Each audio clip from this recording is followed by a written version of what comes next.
अजय अंबादास काळे. बरं, तुम्ही स्लरी किती तारखेला सोडली होती? ही स्लरी सोडली होती आपण 2 का 3 तारखेला सोडली. 2-3 तारखेला. हा, बरोबर. आसपास अशी. आज तारीख काय आहे आता? समजा तुम्ही 2 फेब्रुवारीला स्लरी सोडली होती, आज 20 तारीख आहे. आज 20 तारखेला म्हणजे टरबूज प्लॉट इतका ग्रोथ झालेला आहे का भरपूर त्याची सेटिंग आणि सेटिंग पण खूप छान खूप झाली छान आहे. सेटिंग झालेली आहे. बघू सेटिंग शकता आपण, सेटिंग पण या ठिकाणी जबरदस्त अशी सेटिंग पण झालेली आहे. बघा, सेटिंग पण खूप छान आहे. वेलींची पण खूप वाढ पण झालेली आहे आणि खूप डेव्हलप पण आहे वेली पण, बघू शकता तुम्ही. फळं पण खूप धरलेली आहे त्यांनी. हो हो. तर एकंदरीत तुम्ही हे जे वापरले खूप slurry, फळं पण तर धरले. याचा तुम्हाला फायदा कसा काय झालेला आहे?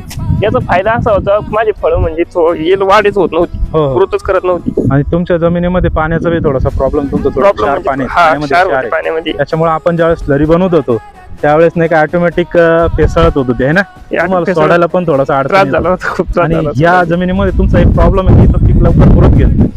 तुम्हाला वाटलं होतं का ज्यावेळेस तुम्ही सोडत होतो इतक्या फास्ट मध्ये नाही का तुमच्या पिकाची ग्रोथ होईल म्हणून? ही ग्रोथ म्हणजे खूपच मला असं वाटलं होतं का हा प्लॉट कमीत कमी अजून 1.5 महिना घे, पण आता असं वाटतंय का प्लॉट 20, 22, 25 दिवसामध्ये येऊन जाईल. येऊन जाईल. बरं. हार्वेस्टिंग साठी येऊन जाईल. एकंदरीत आणि फळं पण त्यांनी 2-2, 3-3 फळं आता धरलेले आहे. आणि याच्या उपर आपल्याला आता इच्छा पण नाही धरण्याची. तरी बी अजून वाढ इतकी चालू आहे याला, यांची खूप म्हणजे अशी खूप ग्रोथ आहे. हो का? बरं, शेतकरी मित्रांसाठी काय सूचना सांगू देऊ शकता, सल्ला? शेतकरी मित्रांसाठी सूचना हीच आहे का चांगल्या योग्य मार्गाने तुम्ही चांगल्या यांचा सल्ला घ्या, त्यानुसार चला, म्हणजे समजत चालतंय का काय चालू आहे काय नाही. बरं, चला ठीक. तुमच्या सल्ल्यानुसार मला खूप म्हणजे खूप ग्रोथ झाली आहे यालांची. तर बरं, चला ठीक आहे, धन्यवाद.